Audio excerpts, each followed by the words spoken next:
Hi, everybody. Seagal here, coming at you from my home office. I hope that this week's recording continues to find you healthy and staying safe and staying sane. And having watched episode 3 and 4 of Gideon Roth's The Spy. I have a lot of information to share with you. I'm hoping that you've been enjoying the series as much as I have. I had posed a couple of questions on the website for discussion. I'm hoping to try my best to offer my answers to those questions. And of course, once again, did some research and created a number of source sheets that I'm looking forward to sharing with you.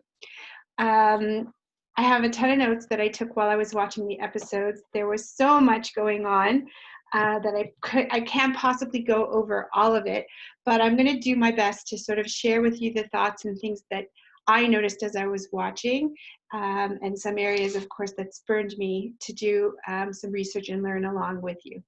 So episode 3, is the title of which is Alone in Damascus. It opens up in 1962, January. We come across Elli in the safe house in Zurich, Switzerland. Aside from the very James Bond-esque array of tools that his handler it shares with him and teaches him how to use as they're going through his things, readying him to pack and leave for the boat to Lebanon. What struck me, aside from all the really nifty things, not to mention the explosive soap, the hidden compartments in the mixer that contained pieces that would then be used to build the transmitter that he's going to use to send messages back to Israel. Of course, the very awful cyanide pill contained in the secret compartment in the lid of other seemingly otherwise medication that you would find, of course, in any toiletries bag when packing for a trip. And really impressive was the Peugeot 404 manual that his handler encourages him to study, as his success will definitely depend on that knowledge. Of course, we see that coming true as the episode continues. But more than the gadgetry, what struck me really, really poignantly in that scene was the makeshift parental relationship. Here is Elli Cohen, still as Elli Cohen, in a safe house in Zurich, Switzerland, preparing once again to transform himself into Thabit, his alter ego, in Damascus, of course. But you know, the father-mother-esque relationship that the director chose to treat us to, I thought was really, really touching and very beautiful. You know, he's focusing on the tachlis, you know, make sure that you know what this is and how to, and make sure you know how to open the mixer and how to close the mixer. And he cautions him at that point that once he does establish himself in Damascus, that he shouldn't transmit for at least 8 weeks, not to foreshadow too much, but of course he doesn't heed this advice, because we do find out that he transmits within the first 2 weeks of establishing himself in Damascus, which we're going to get to in a little bit as well. And all the while he's focusing on the tachlis and his wife, who I'm going to cast as Elli's adoptive mother in this scenario, has her hands on his shoulder, reassuring her husband, he knows. What Jewish child hasn't experienced that dynamic at one point in their life or another? And I felt it was very beautiful. I think it lends itself to that feeling of Israelis all fighting for survival, especially, you know, in the times when the country was still establishing itself and fighting for its survival, that everybody is still, even to today, one big family that cares for one another and takes care of one another. Anyway, a beautiful scene in my opinion. At this time, they give him sort of the mission plan in terms of who he's got to make contact with, his target, Sheikh Majid Elad. Interestingly enough, in this scenario, a Syrian businessman and important nouveau riche Syrian, married to a Jewish woman, interesting, who likes cars, in particular this Peugeot, expensive wine and jewelry. They encourage him on excursion by boat to Beirut to make sure that he notices how rich uh, um, Elli's Thabit character is, so that he will attract his attention and start to cultivate this very, very necessary relationship. While on board the ship, of course, Elli follows his directions very well. He sits down in an evening dining area on the boat. He orders a 45 Rothschild, which I can only surmise as being an extremely rare and expensive wine, not a wine connoisseur. But it does in fact work, and he gets the Sheikh's attention. They sit down to enjoy a meal together. And then in this discord, where we as the viewer know it is crucial that Elli establish this relationship that he needs to parlay in, literally to get him safely into Syria going forward, the conversation takes an interesting turn. And in my opinion, one of the risks that I really couldn't understand Elli taking at this juncture, he starts to talk politics. And he starts to bring up the Ba'ath Revolution, which we're going to get to in a little bit more detail further down the road. But I wonder why he felt the need to enter the conversation into this realm of discussion. And interestingly enough, it upsets the target, so much so that he puts him, the Sheikh puts Elli in his place, Thabit in his place, and he says, you know, we don't talk about these things openly in Syria. You'd best be careful, because talking about these things can get you killed. At this point, we're crestfallen as viewers. I found myself questioning, why couldn't you just keep talking about jewelry, cars, things that you know would ingratiate you with the target? Why go into areas of politics where he knew he had to understand that there was potentially a 50-50 chance that he would either be on the right side or the wrong side of the conversation? He then makes another attempt in the evening to apologize. It doesn't work. But he goes back to his training, and it takes the viewer back to that beautiful scene in Switzerland when he's given this Peugeot manual. And luckily, he's able to get back into the good graces in the nick of time as this car is being unloaded from the ship. And he manages to secure a ride across into Syria with the Sheikh, which was, step one of his mission. There was definitely some tension building moments in those scenes at the Syrian border crossing. Definitely some stuff did apparently follow true to history, and some stuff, of course, was added and Hollywoodized for the sake of the viewer, but nonetheless, incredibly important to the story development, the character development, and really, really well done. I was on this edge of my seat. I did not understand how he was going to get around having his things searched. And in fact, I was thinking to myself the whole time, maybe you're overcompensating. Maybe you shouldn't be nervous about them looking at your things. Obviously the parts and things are hidden in other things, so there's really no reason to have aroused suspicion. Maybe he should have just let them check. But obviously the skillful manipulation of the situation allows him to get through without his things being searched. Of course, the combination of the bribery of the official with the watch that he noticed that he had admired when they shook hands, and explaining, making the remark that he had some unseemly reading materials in his luggage that he didn't want shared with the border officials. And he luckily skates through, of course, with the paperwork that he has in hand, everything in order, the letters of recommendation from the officials that he had already hobnobbed with in Buenos Aires, and of course the fact that he's sitting in the car with this influential, upstanding member of the Syrian community, the Sheikh. He establishes himself on his way and makes it safely across the border. A big few was heard here for sure. Now, we see him in the Abu Rumane neighborhood in Damascus. In the source sheets, I gave you some information about this area. It is, to this day, and of course back in the 60s as well, it was considered a very posh, upscale, expensive area, really devoted to diplomats, military bases, academic buildings of study.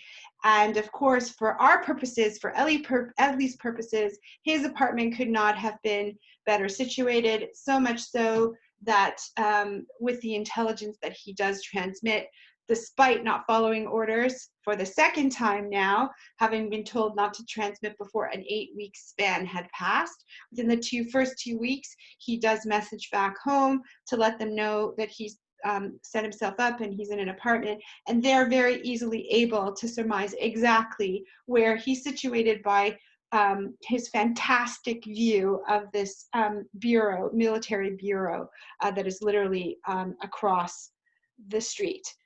We of course find out at this point that he is now dubbed Agent 88.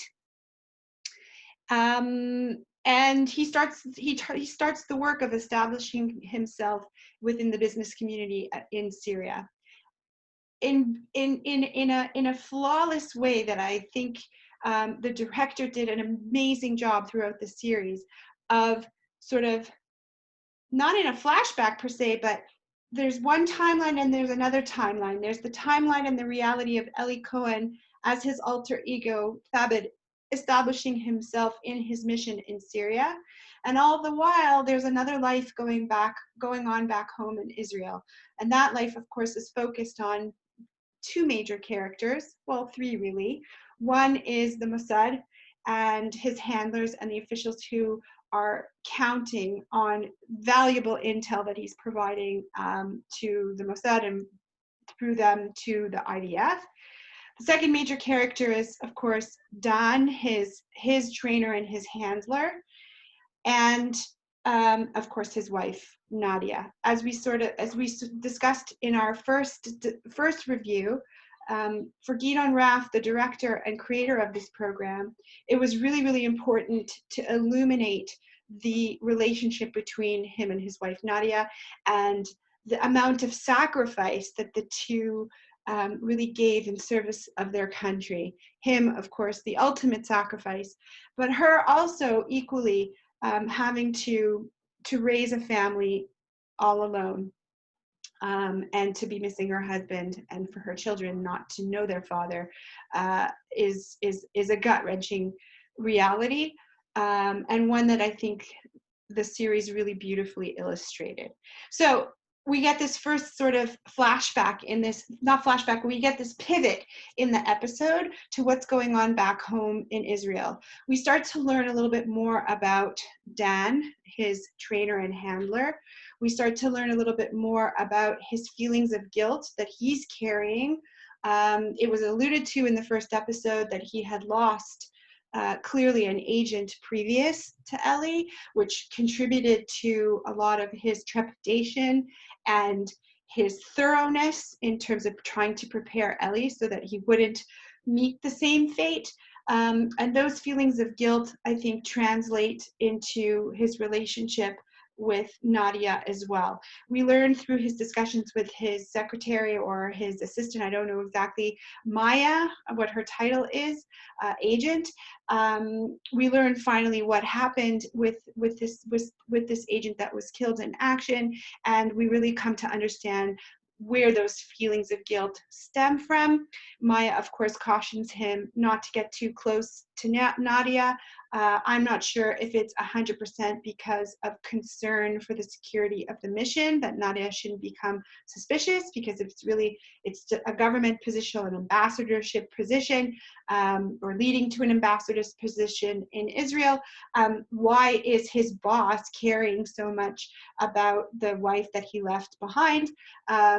and Maya cautions him constantly, but his feelings of guilt for having put Nadia in the position to have to raise a family alone and be without her husband, and I think the guilt of losing an agent prior really propel him to pursue a more hands-on relationship with Nadia and to help her and support her, which at the beginning I feel was welcomed, and then we see as these two episodes come to a conclusion, takes a turn.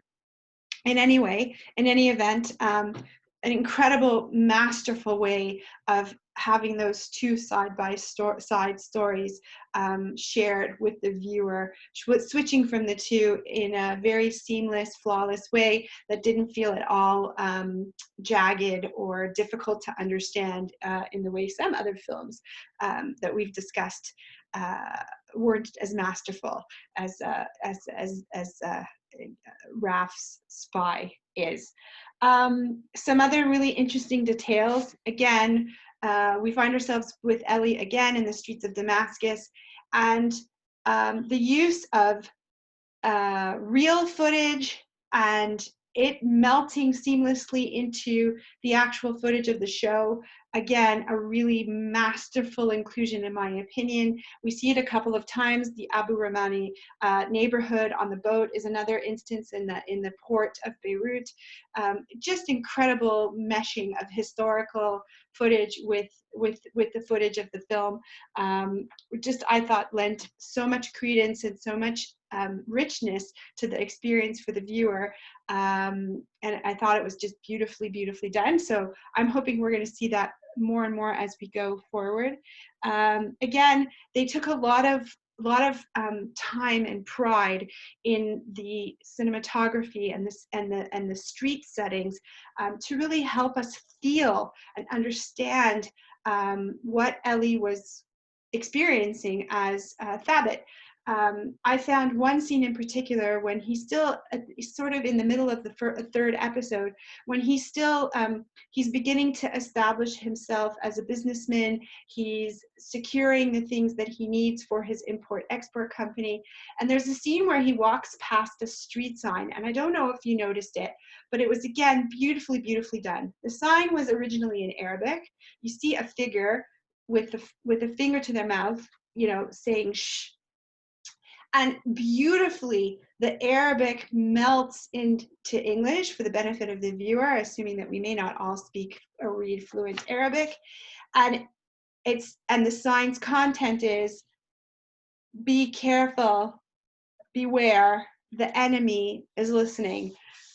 Really important to understand this kind of mentality that was happening, I think, in Syria and potentially in other places throughout the Arab world. And more importantly, very important for us as the viewer to really understand the kind of environment that he was going to have to figure out a way to become part of, knowing who he was, and of course having to be something that he wasn't.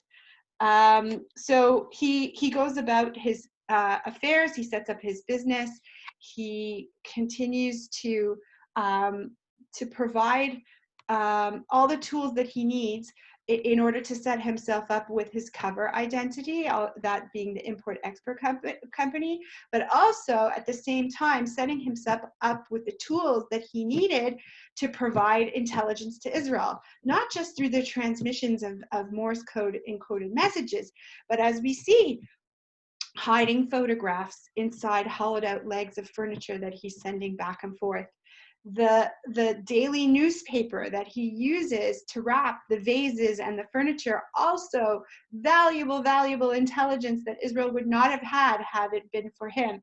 All the while, it's going from Syria through Zurich, the safe house, and from there to Israel. I loved that scene in the Zurich apartment. When they get to the point that he's starting to send back these beautiful vases. And I don't know about you, but I was cringing every time he bashed the hammer onto the vase to get what was inside. I kept thinking to myself, can't you just turn it upside down and shake it out? It's like rolled up so beautifully. It's not hidden inside inside the material, you could just tip it over and keep these beautiful artifacts. And just in the nick of time, the wife stepped in and managed to save that beautiful vase that she says, no, this one is mine. I thought that was just precious and beautiful to include. Again, another piece of realism, and it just ingratiated me more to this couple that I'm dubbing his adoptive parents, keeping him safe, keeping his work safe, and getting it to where it needs to go from Zurich to Israel.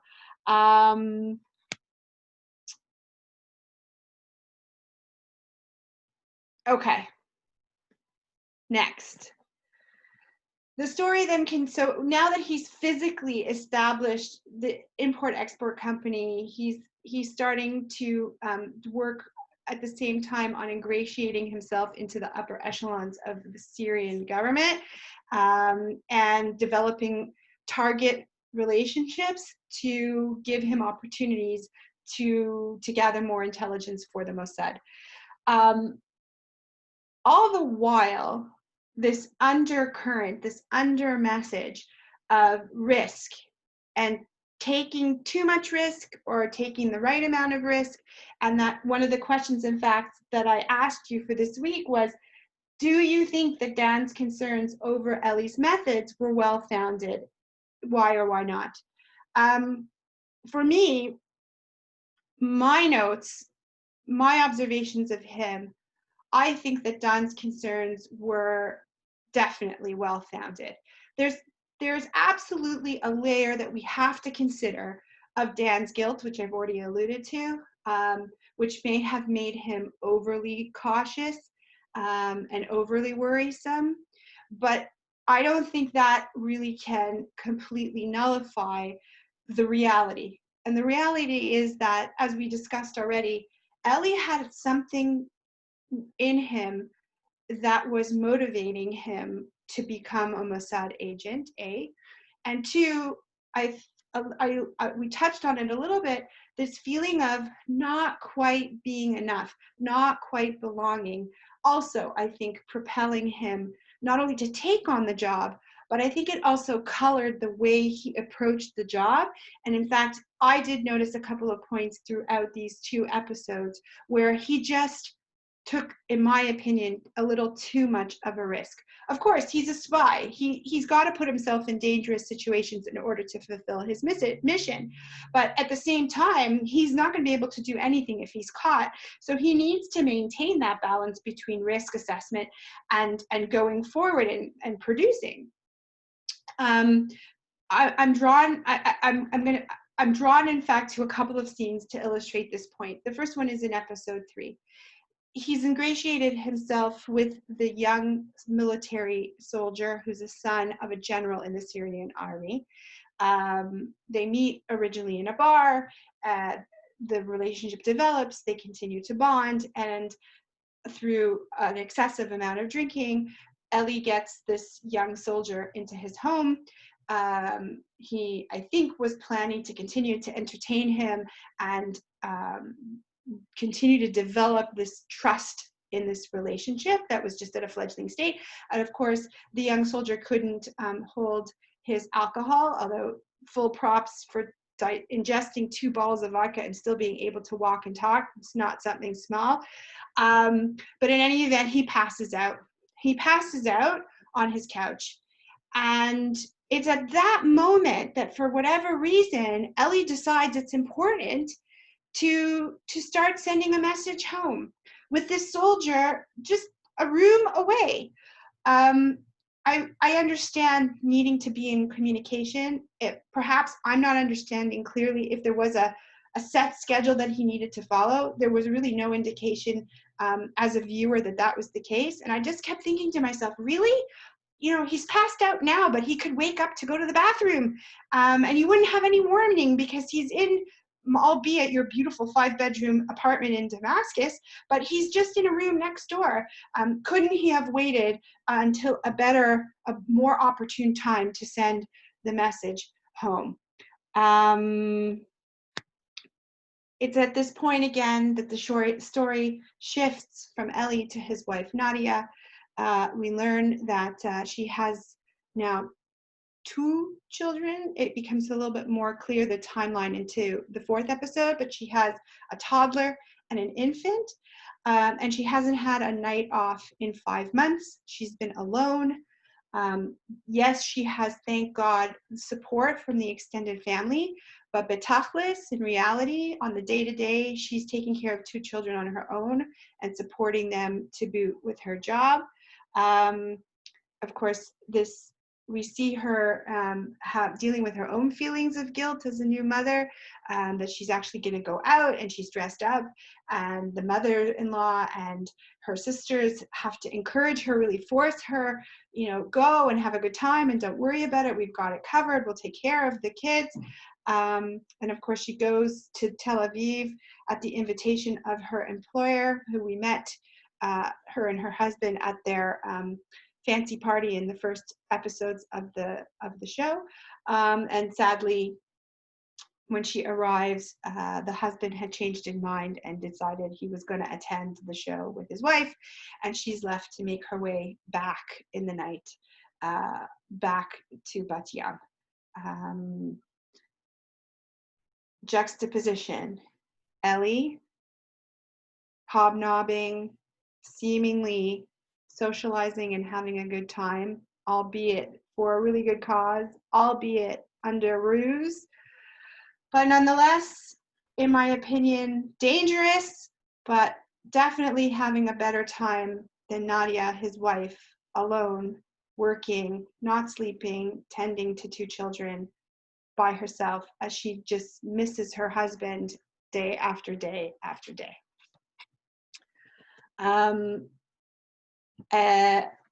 The struggles faced by Elli and his wife, I had asked you in the second question how they mirrored one another. So I think the answer there is really loneliness. Even though he's surrounded by people and he has a very dangerous mission that he has to succeed at, and even though she's equally busy trying to work and juggle the kids and the house and everything else, at the core, they're both really, really in love with one another, and at the core, they're really, really lonely without one another. And that struggle is mirrored beautifully by the filmmaker, by the director, in those reoccurring scenes with the bread and butter. It was absolutely masterful. The first time we see them both in their separate countries, in Syria and in Israel, in the evening, taking out the beautiful covered butter dish that I remember when I was little my mother had. We don't use them anymore, because us young people, we have no patience for stuff like that. But I remember it well from my childhood, and the beautiful scene of him sitting in Damascus with his bread and butter and the covered dish, and he's buttering a piece of bread, and he sees her in his mind's eye across his table, and the same scene with her in the covered bread, the covered butter dish and the piece of bread that she's buttering, while she imagines him sitting at her table in her mind's eye. I thought it was just so beautiful. It really, it made you feel, as the viewer, the loneliness and the longing and the love that these two had for one another. And I think it was important for us to understand, especially in light of the raison d'etre that the director had for doing this series, not only for the historical benefit and the need to tell the story of this incredible Israeli hero, but also to give us a little bit of a picture into this beautiful relationship that he had with his wife Nadia. So I thought that was absolutely beautiful and gorgeous. Sadly, this theme of bread and butter does persist into the next episode, episode 4, although what's changed is that they're now really and really truly alone. No more do we see them imagining the other at the table. It's just this bread and butter and this feeling of overwhelming loneliness that we share with them as the viewer. Again, beautifully done, and I think very purposeful on the behalf of the creators of the show. Amazing.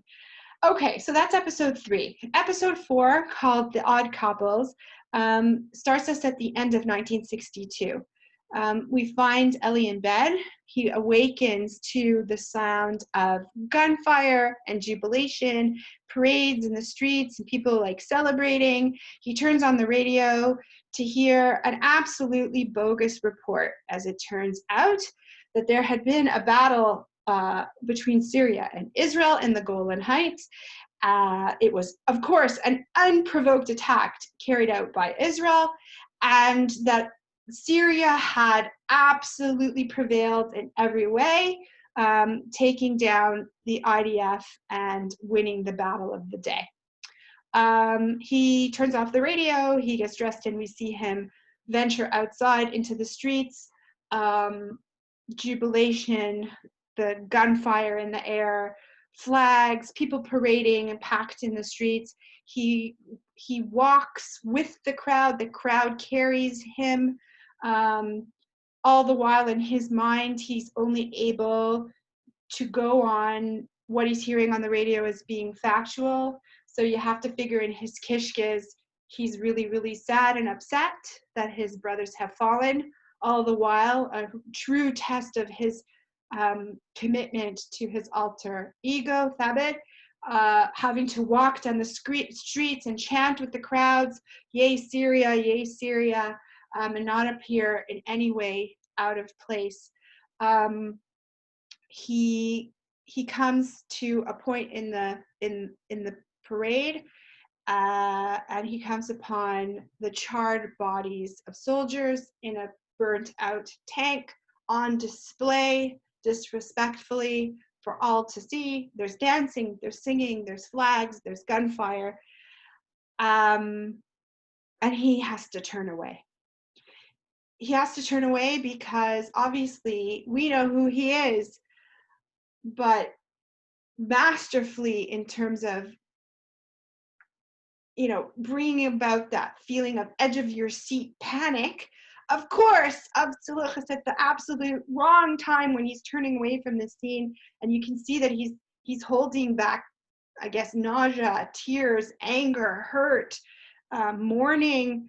Who does he meet? But I'm gonna call him, not to ruin it for anybody, his nemesis, right? Ahmed Suwaidani. He was the head of security for the general that he meets back in Buenos Aires, the one who turns the wheels in motion to check the backstory of Thabit to make sure that he's on the up and up, and who from the beginning, I think as viewers, we're meant to understand is very suspicious of this character, Thabit. He runs into him in the street. Really suspicious.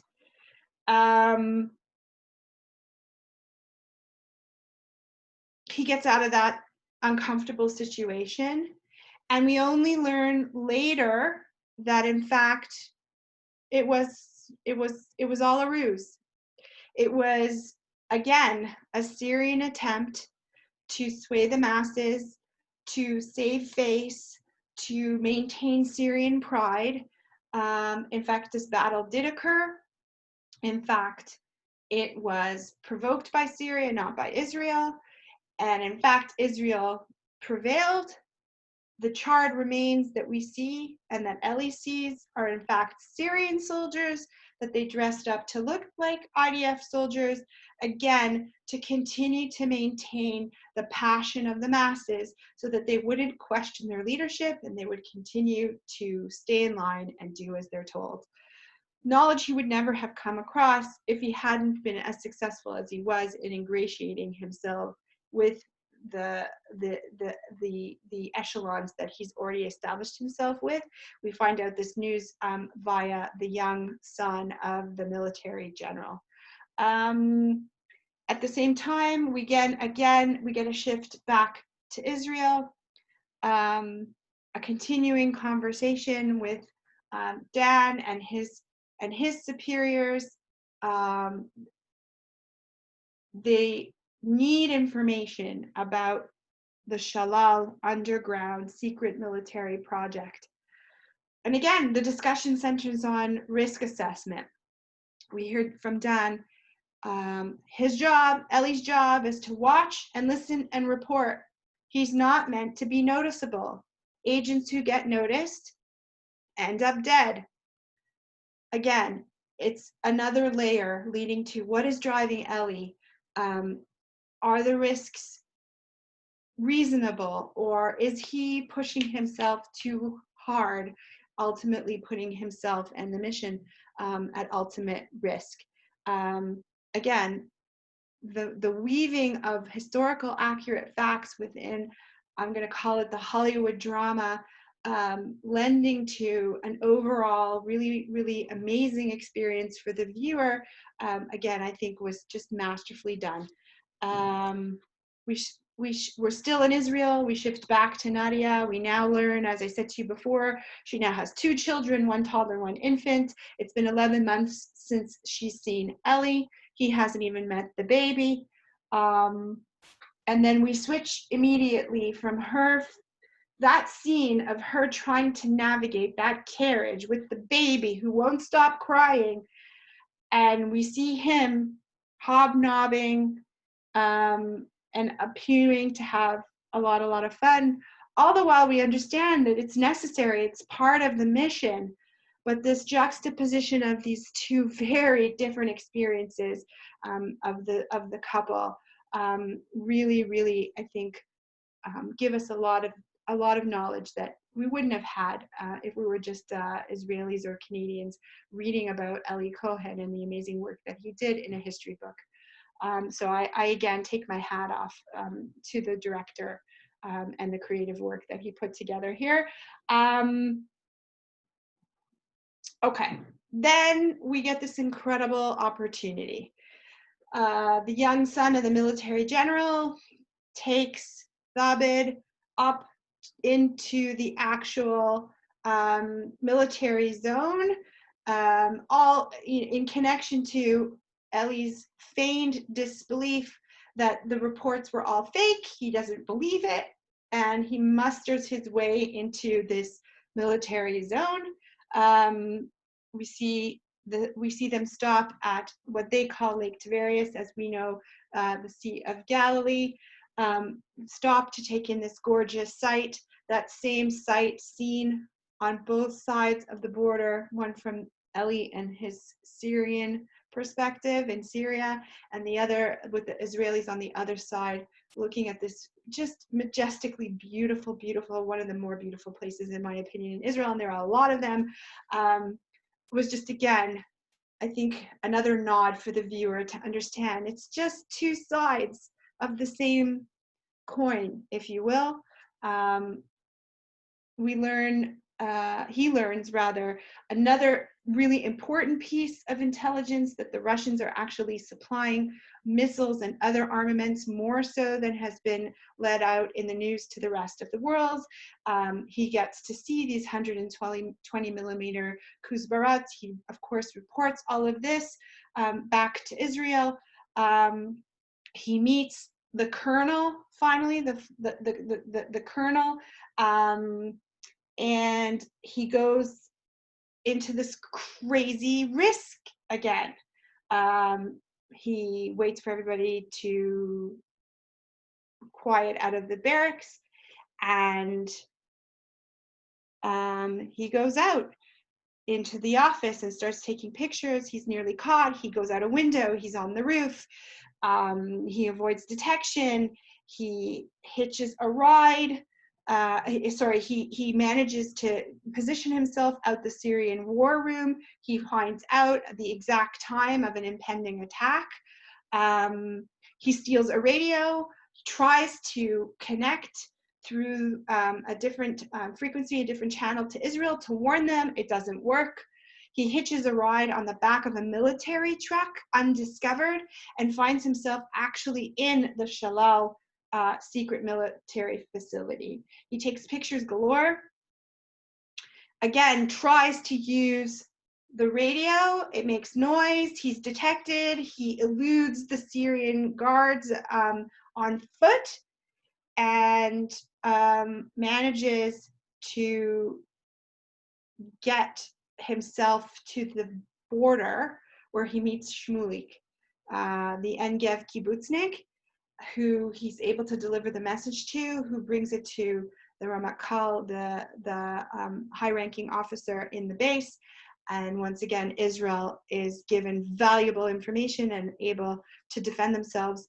Otherwise, would have been faced with a surprise attack, and who knows how that might have ended up. Whew. I mean, talk about edge of your seat stuff.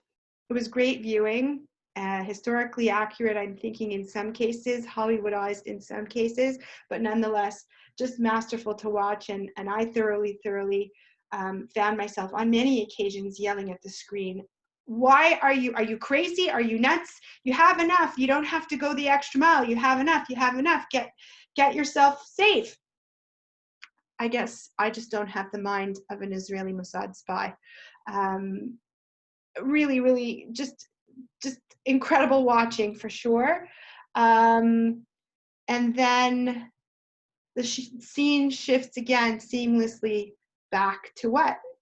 The bread and the butter. This time, Dan has given Nadia a break. He sends her to sleep for a couple of hours. Those couple of hours turn into a full night, and she wakes to the sounds of him making breakfast. He sits down at the table. He's now buttering bread.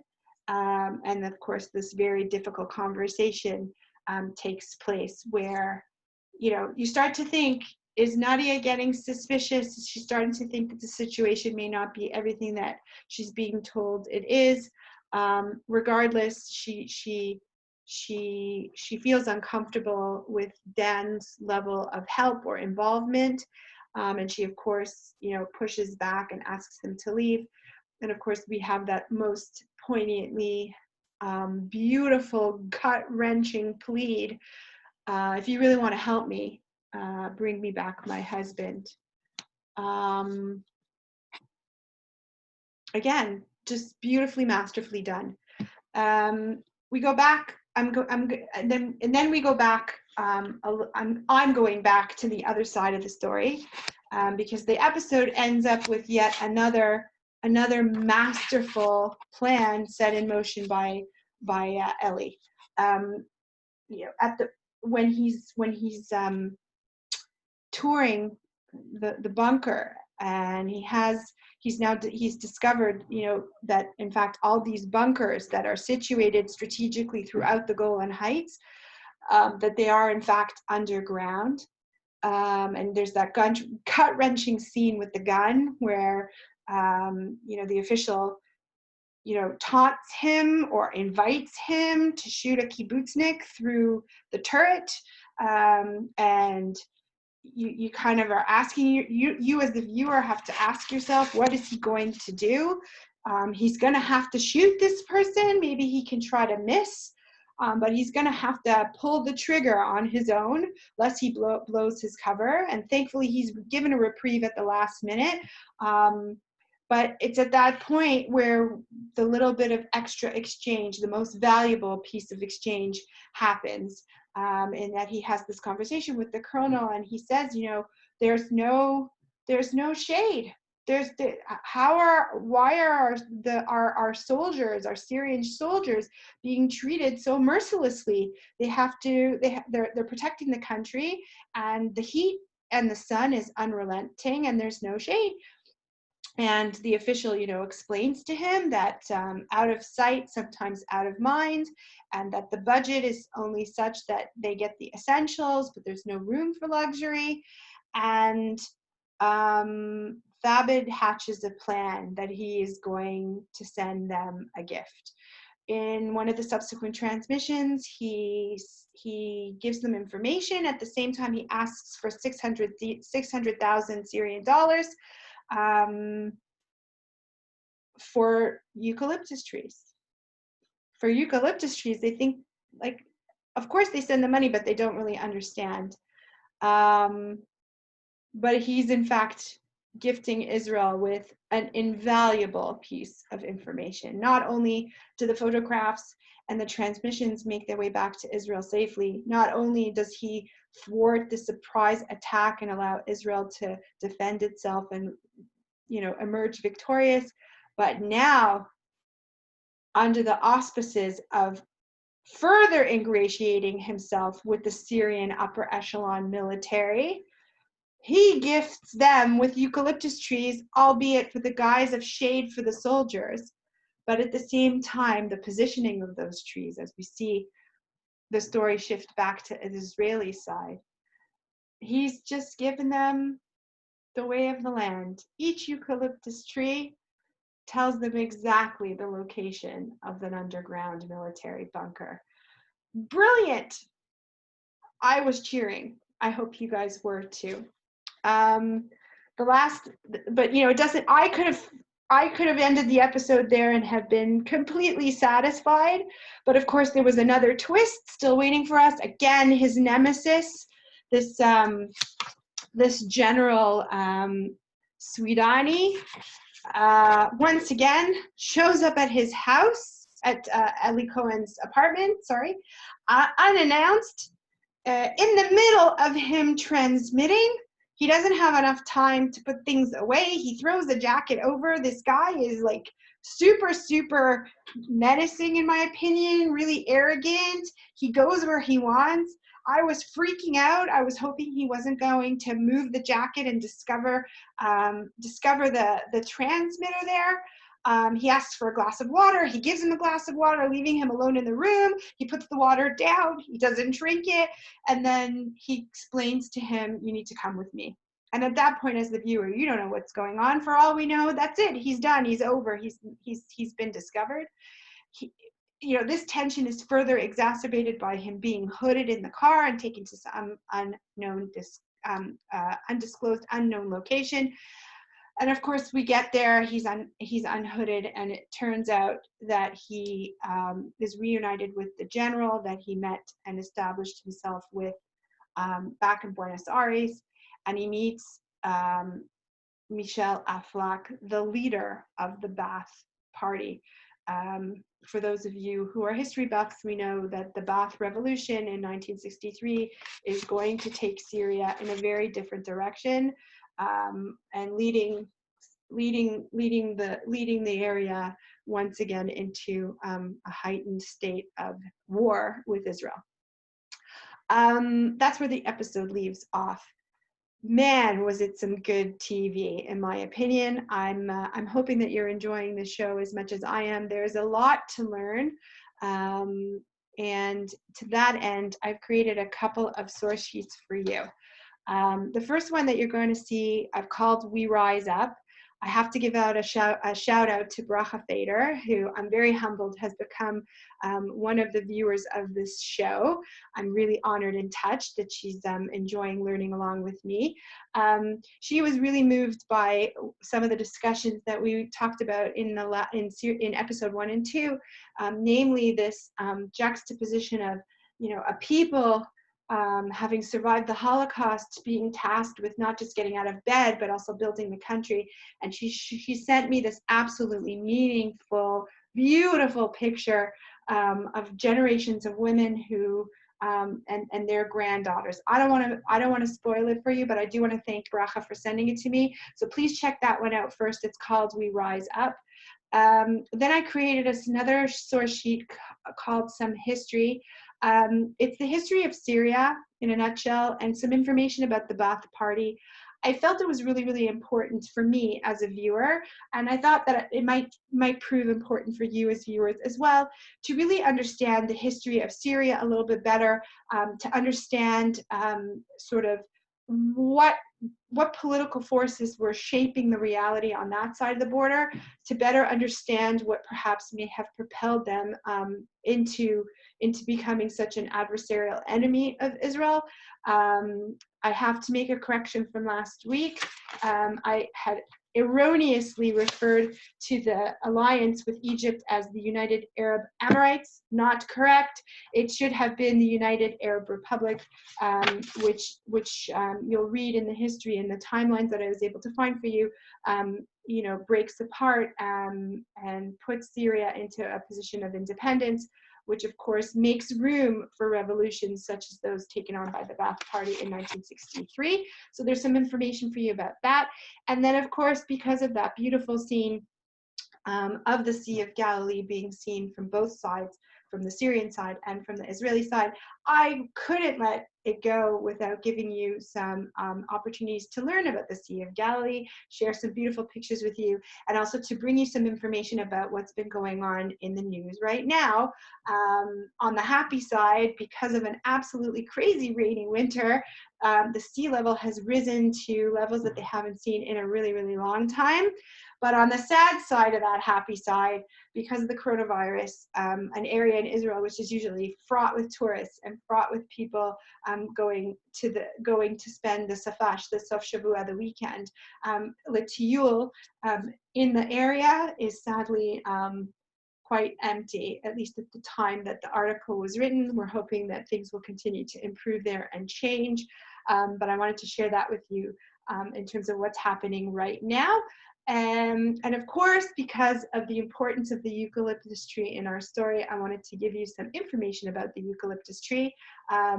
One of the most famous and successful imports from our Australian brethren. It has actually been voted the most Israeli tree, taking out the olive tree and others in its wake. I didn't know that. When I came across that article, I really wanted to share it with you. You've also got some information from Botanica about the eucalyptus tree and some of its properties and why it grows as beautifully and as well as it does in an otherwise sometimes arid climate that we can find ourselves in parts of Israel. I think that's it for me. We of course have the last 2 episodes in the series still to do. I'm excited, but at the same time a little bit reticent to watch them just because I know where the story is going and to its sad end. But I can't imagine that the viewing experience will be anything less than stellar.